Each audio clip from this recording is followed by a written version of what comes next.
Hello, everyone, and welcome. Today, we are going to be talking about cross-sector perspectives, setting new standards in sustainability. Sustainability becomes an essential part of innovation. Industries are increasingly looking beyond their own boundaries for inspiration. Today, we're thrilled to have Philipp Fromme, lead interior designer at NIO, with us. NIO is a pioneer electric vehicles, and Philipp plays a key role in designing interiors that are not only functional and obviously beautiful, but also sustainable. In this session, we will explore how industries like automotive and fashion can inspire each other, push the boundaries of sustainable design, and meet evolving expectations. Please join me and give a round of applause for Philipp.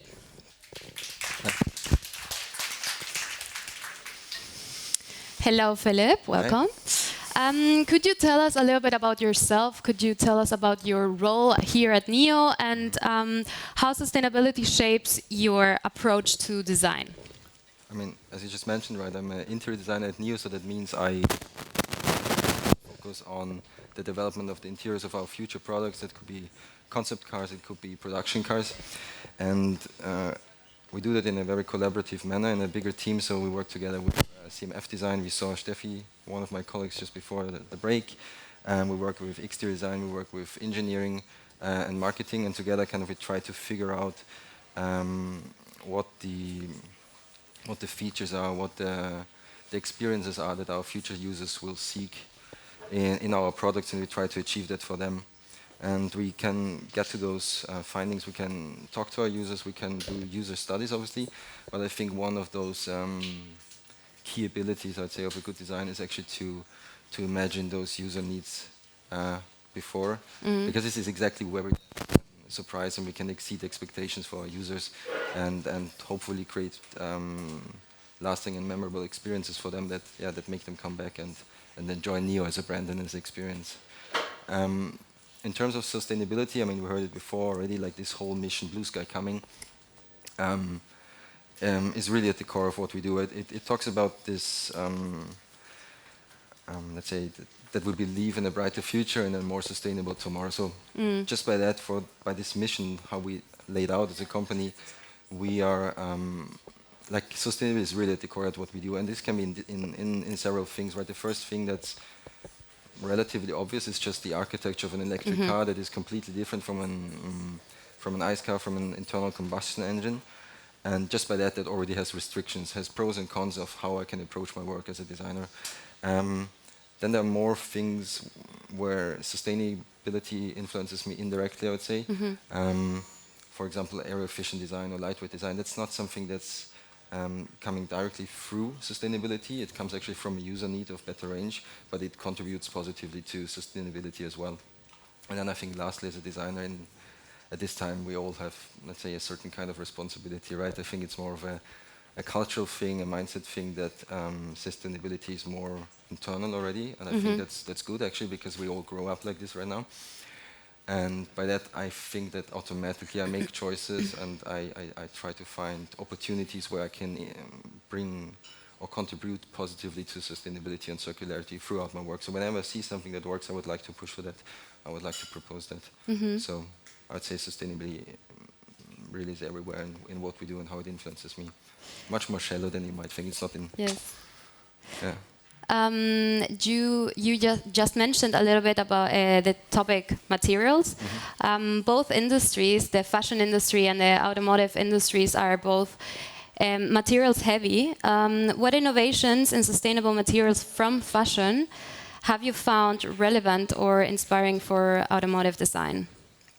I mean, generally, fashion, architecture, anything that's creative, really, I think is of huge importance for us as inspiration. I mean, fashion particularly moves much faster than the automotive industry, so they're most of the times a little bit ahead of us, and they pave the way, right? Fashion kind of creates acceptance for new things, it raises awareness, and that's good for us, right? Because we can, first of all, we can lean back a little, and we can observe, we can see, okay, what works for the users, what doesn't work. And it helps us because we can avoid a little bit of trial and error, so thanks to the fashion industry. That's great to hear. For us. And one, let's say, particular example of that is the Clean Plus fabric that we use in our cars right now, which is made 100% from PET bottles. And I think seeing the kind of that you use waste to recycle it into actually a premium fabric, that's trends that we first observed with fashion industry, obviously, like in sports products, in let's say more tech wear kind of things. And it's just very nice and interesting to see that, yeah, again, fashion paves the way, and we can adapt it and we can use it, and that waste in some sense then finds its way into luxury products in the end, or premium products, and that's cool, and it's certainly a trend that we see and that we make use of in the car industry as well. Now coming to the topic design, and more importantly, circular design. Both industries face the challenge of balancing sustainability with consumer expectations. How do you innovate without compromising aesthetics or functionality and including sustainability? Yeah. So I think it's an interesting question. It's quite complex, and I think I need to take a little detour, but I promise it makes sense by the end. So when I was young and skiing in Austria, nobody was wearing a helmet, and everybody was just wearing those fancy sunglasses and beanies, right? And it was, even though it's very evident that the helmet actually is beneficial for you, it protects your head, you're more safe, and people knew all about this, but they still didn't wear helmets because they weren't cool, they weren't fashionable. And I feel like that now, today, if you go on the slopes, fortunately, everybody's wearing a helmet. Yes. And it's not, sadly, it's not because people suddenly had this big revelation, oh, I need to protect my head. It's because it's part of fashion now it looks cool. So people actually like to wear helmets now and protect themselves because it's fashionable and cool. And I see, in this example, I see a lot of similarity to sustainability today. We have to understand that design has the power actually to help people to make better choices for themselves if they don't take them by themselves.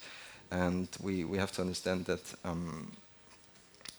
whenever we try to innovate in sustainability, we have to make sure actually that there is a clear user benefit in the foreground that they immediately benefit from, right? Sustainability, unfortunately, is a topic that's for us personally, it's far away, right? And it needs a lot of commitment. And I think it's in our responsibility actually to take that away a little bit from the user and help them to make the right decisions. And so if you want to innovate within sustainability, I think the key thing is to make sure that you still have the user in your focus, and that you think about your user and what you want to deliver and how you make them happy. And sustainability needs to come with that. It needs to be tied to that. Otherwise, I think it's going to be very hard to innovate there. Yeah, and for get sure. acceptance by the many, actually. Yeah. If in one sentence, or keeping it short, could you share one piece of advice for designers, maybe in fashion, automotive, or even beyond, about embracing sustainability, what would it be? Yeah, I mean, similar to what I just mentioned, I think it's important to have sustainability at the core of what you do, but not necessarily at the focus. We have to be able to shift sustainability and circularity. Right now it's more of a requirement, and we have to change that into making it to an enabler. So if you go out and you design a new product, a new service, I think you should ask yourself first, okay, what is it that our users want? How can I make them happy? How can I have a positive impact on their life? And then you find a sustainable way to achieve that, rather than thinking about, okay, I have this sustainable solution, how can I somehow construct a story around it? I think that's never going to work out really well. So think about your users first, and then find a sustainable way to achieve it. I think it's more in our responsibility actually to create sustainable products, so actually the users, they don't have to choose anymore. It's our responsibility, and it's not the user's responsibility to compromise for sustainability. So if we want to see that change, that sustainability becomes the norm and not an exception, I think it's our actions that do it, right? It doesn't happen by itself. Yeah. We as creators, we as industry, we as designers, we have to make the right choices to make it that way. Otherwise, it's not going to happen. Thank you, Philipp. That was great advice. And thank you for joining us here for this short interview. And thank you, everyone, for listening to us. Thank you.